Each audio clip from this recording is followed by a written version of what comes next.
Hello YouTubers, I'd like to tell you about a taste today that I participated on at Queen Elizabeth's sixth form bit in Gainsborough. I did this last Tuesday and I actually already recorded all of this, but it was unsynced because I did it on a webcam, so it didn't work, so I have to record the front part of it again. So when it suddenly flicks and I'm wearing a red t-shirt, that's what it is. That was recorded earlier on, okay? Right, anyway, taste today at the sixth form. So I've been home educated until last June. I've been home educated until June when I finished my compulsory education, and then I'm going into the sixth form or the John Leggett College, which is in Scunthorpe, and which I've already participated in a taste today. Well, we went first into the common room, and there was all the other 6 people who are going to go in September. All the other people in the common room as well, and I was quite excited because it's quite funny.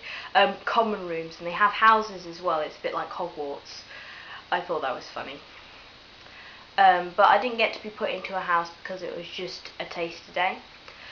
Instead, we were in groups. We had to look at a piece of paper on the wall, and that told us what group we were going to be in for the day. So I was in group 2, which meant I had a particular tutor who was going to tell us where to go.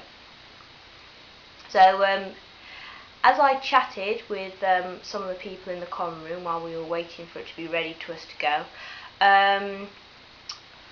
there was the first bit of inaneness of the day. So I saw somebody that I happened to know, and she said, "Oh, I didn't think you were old enough, you know. How old are you?" And I went, "I'm 16. I was 16 in November." And then, because there's sort of a group of people, somebody else said, "Yeah, I'm 16 as well." The other person said, "I'm 16 too. Yeah, we're all 16. Yeah. Then we had to go to the main hall, big hall thing, and the head teacher gave a speech. Now, I'd already gone to the opening day. You know, colleges have opening days where they show you around and stuff. And the head teacher basically made exactly the same speech as he did on the opening day. So I was a bit bored in that. We had to sit there for half an hour while he was going, "A-levels are basically the best time in your life because you don't have to be paying for your rent or your food or anything, and you've chosen what you want to do. You've chosen what you want to study. So these subjects should be subjects that you enjoy. Granted, you have a lot more work than in GCSE. That's the thing with A-levels, you need to work really hard. There's a lot more work. But you should be able to do it because you've chosen these subjects. Unlike GCSEs, where we force you to do certain subjects." Yeah, he sort of carried on, blathered on in that vein for about half an hour, basically. Then, after I'd been bored stupid by that, we went into the tutor lesson. So, in the tutor lesson, it wasn't anything to do with what we'd actually chosen. It was just sort of, he gave us a map. The teacher, Dr. Day, gave us a map and gave us our, what is it called?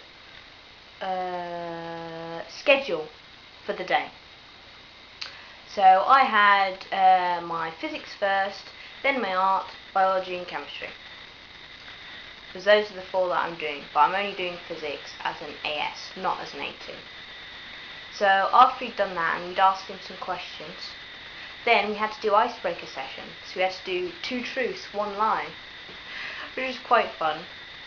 But I didn't get to do my one. He went around the room in alphabetical order. He didn't get to me because I had to go.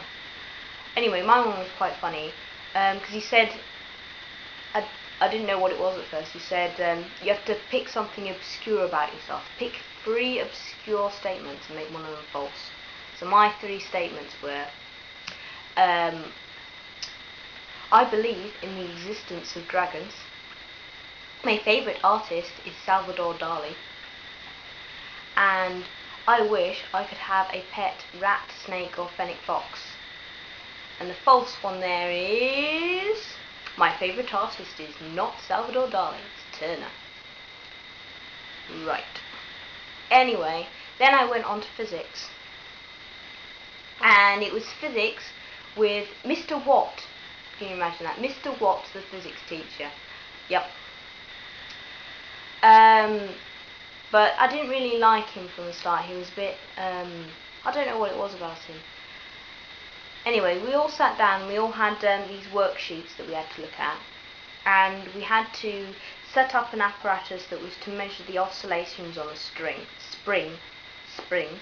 So there's like a stand. You get like a stand with a clamp on and a spring hanging off the end. But everybody there had obviously already gone to that school because it's a high school and a sixth form. So they'd already been to the school. Everybody in that lesson had obviously been to the school and then was just going to move up to the sixth form. So they all knew where everything was. So I was sort of just standing there going like, where are the stands appearing from? Where's everybody getting the stands from? So I asked somebody where they were getting the stands from, and it was from the cupboard. But I should have asked straight away. I spent about a minute sort of dithering around going, where is everybody getting everything from? So then I got it, and I was a bit behind everybody else, see. So that was okay because I could follow what they were doing. But then it meant I had to hurry, and I'm not really good at hurrying, you know. And then I realised that I'm alright with putting up the stand and measuring weights, because you had to measure the weights. No, what you had to do is you had to hang weights off the spring, and then you had to pull it down and then set it so it was going doing, doing, doing, and then measure how many oscillations, that's doings, how long it would take. What you had to do is you had to hang weights off the spring, and then you had to measure how long it took for there to be 10 oscillations for each weight. But since I was behind everybody else, I didn't manage to get all of my readings. I didn't manage to get all of my weights. So, because then he just went, okay, you have to do your graphs now, because we had to do a graph as well. So I didn't get all my readings in, and then we had to plot the readings on the graph. But it was like root m and root kilogram and stuff. I had no idea what I was doing basically past that point. Past that point there was these equations and stuff, and I mean I did the GCSE, but I just fell out of my depth. I had no idea what anything was happening, and the teacher never knew what. The teacher didn't. Mr. Watt was just ignoring everybody basically.